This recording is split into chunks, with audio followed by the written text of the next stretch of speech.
favor of the 2020 budget?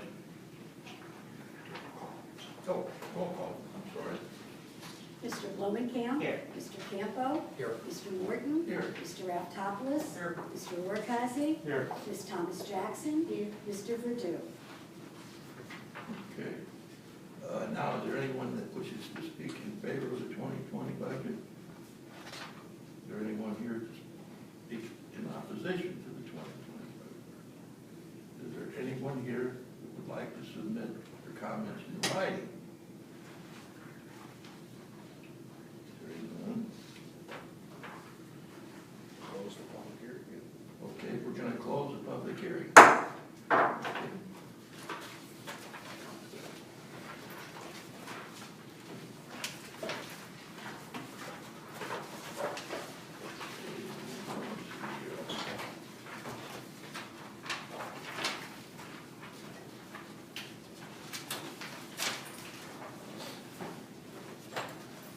Okay, we're going to move on to the Board of Trustees for Community College District 522. We're going to call that to order.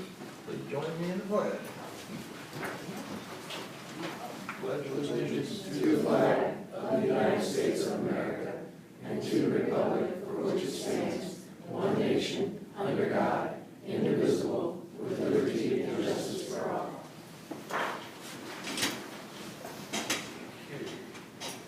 Roll call. Mr. Blumenkamp. Here. Mr. Campo. Here. Mr. Morton. Here. Mr. Raftopoulos. Here. Mr. Orkazi. Here. Ms. Thomas Jackson. Here.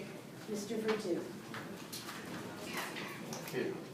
Beverly, would you please give the oath to the new trustee? I will be honored. Thank you.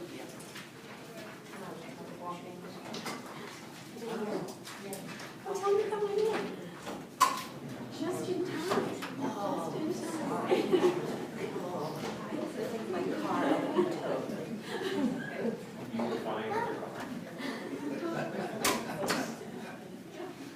You proud of mom, huh? You should be.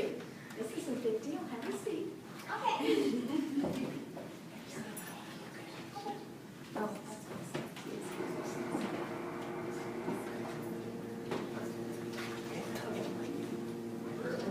you just tell us, just tell one for the right. Right where you are. Okay, perfect. Raise your right hand and repeat after me. I state your name. I, Sarah Summer, Do solemnly swear do solemnly swear that I will support the Constitution of the United States that I will support the Constitution of the United States and the Constitution of the State of Illinois, and the Constitution of the State of Illinois, and will faithfully discharge the duties and will faithfully discharge the duties of the office of trustee of the office of trustee of the Board of Trustees, of the Board of Trustees, Community College District 522, Community College District 522, St. Clair Madison Monroe, St. Clair Madison Monroe, Randolph Washington Bond, Randolph Washington Bond, Perry and Montgomery Counties, Perry Montgomery County, State of Illinois, State of to Illinois, the best of my ability. to the best of my ability. Welcome to the board.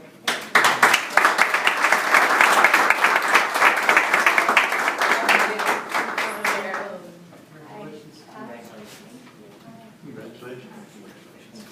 Congratulations.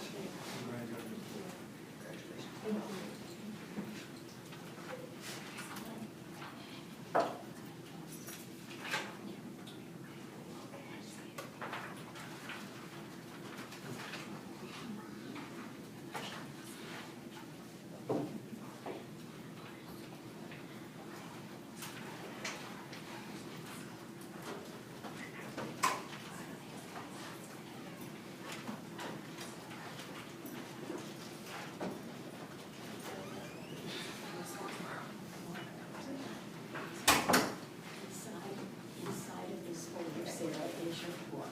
Okay. Thank you. You're welcome. Beverly, would you please call the roll? Yes, sir. Mr. Blumenkamp. Here. Mr. Campo. Here. Mr. Morton. Here. Mr. Raftopoulos. Here. Mr. Orkazi. Here. Ms. Sulky. Here. Ms. Thomas Jackson. Here. Mr. Verdu. Okay. I would just go to the green section. Okay. That's Perfect, thank you. That's Yes, definitely. Set to go. Okay.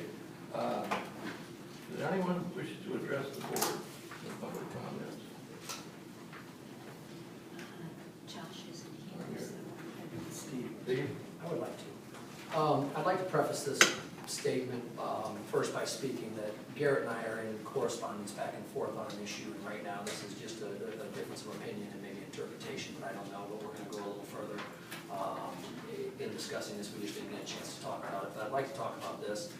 I would like to talk about the board being in violation of Board Policy 2001, Article 5, Section 7, preparation for the meeting. The President, in concert with the Chairman of the Board, shall prepare an agenda for each board meeting, and the Secretary shall forward this agenda along with any other supportive materials to each of the board members at least 5 days prior to the regular board meeting. This is the second board meeting in a row that we have failed to comply with board policy. Materials are to be delivered 5 days before the board meeting. This has also started to become an issue at committee meetings as well. At the last board meeting, I informed Board Secretary Beverly Fisk that we were not getting our materials on time, and she stated, "I will let Chairman Morton and President Mance know I am not following board policy." I feel that our job as elected officials representing the taxpayers is to be able to get the materials on time and look them over and be prepared for the meeting. Not getting the materials makes it hard to do this. I am not sure how we can even continue this meeting as we are not given the materials soon enough to research the items on the agenda, and would be irresponsible to just vote on items, especially one that puts all the power of the college in the hands of an individual when the president is absent or no longer here, without getting our packets ahead of time. I would now like to ask Richard, as our trustee for the Illinois Community College Trustee Association, who represents us, for his thoughts on the violation of policy. I would also like to ask Bob Morton, the chairman of the board, our leader. I would like to get his opinion as well. Nick, as the president of the college, isn't it in your job description to ensure that board policy is followed? Did you get everything at the committee meeting? No. What were you missing? Well, I didn't get a description, any kind of description of the restructure. So what we're gonna do is, I'm just gonna make a motion that we're gonna bring this to policy, and we'll change that policy. So instead of 5 days, we'll make it, the day of. I mean, we get everything at the committee meeting. Well, What did you miss? What did you miss? I didn't get anything for the restructure retitle. Okay. And if anything changes, you're talking about committee meeting. But you had, versus you had all that time to call. Did you call and ask them? Did you call and ask them? But I'm gonna make a motion that we just give it to, Can I finish my policy and statement? planning. Can I finish my statement? Yeah, go ahead. Would you mind? Yeah, go ahead. I mean, how long is it? A couple more sentences. Okay. The board secretary was given a 67% pay increase of $8,000 from $12,000 to $20,000, which is $1,700 a month for 2 meetings. If we don't have enough time to complete the information, then we should explore other options. All of this being said at this point, which is what happens when we violate board policy? What are the consequences and where can they be found? We change it. What state body monitors the following of an institution's board policies? And if we don't follow board policy on any matter or have no I accountability think we have to have intent. being held to it, then why have it? Okay. I just make a motion, we give it back to policy. If I may, a couple things. Public participation is just an opportunity for individuals to comment. It's not a question and answer. There's nothing on the agenda to direct it Okay. to there, but you don't need it to be on the agenda. You don't need a motion. It could be placed on the agenda for a committee meeting by those who create the Yeah, committee we'll agenda. just, hey, Nick, just place it on the agenda, we'll change it. Not a big deal. I don't think there was any intention of violating any policy. Because I think we all had time to call if we had a question. So I'll put it on committee for Richard's committee.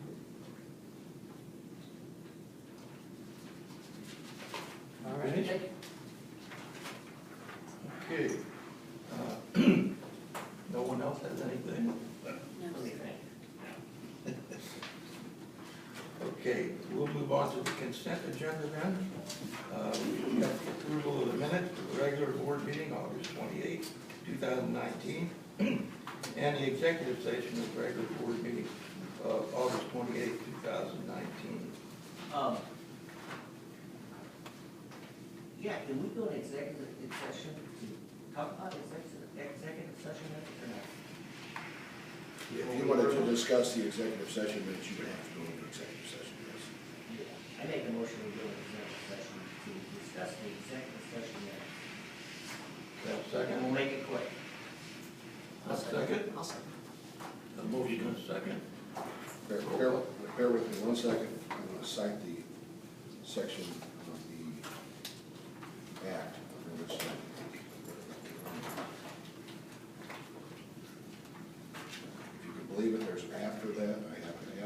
Yeah, I'll get them. I'm on my phone. The section, Executive session yeah, minutes. They in the book? yeah, they're in the book. Yeah, it's right here. Here. Section, it's number 2, Jack. Number 2. It'll be real quick. Trust me. It is section 2C 21 of the Illinois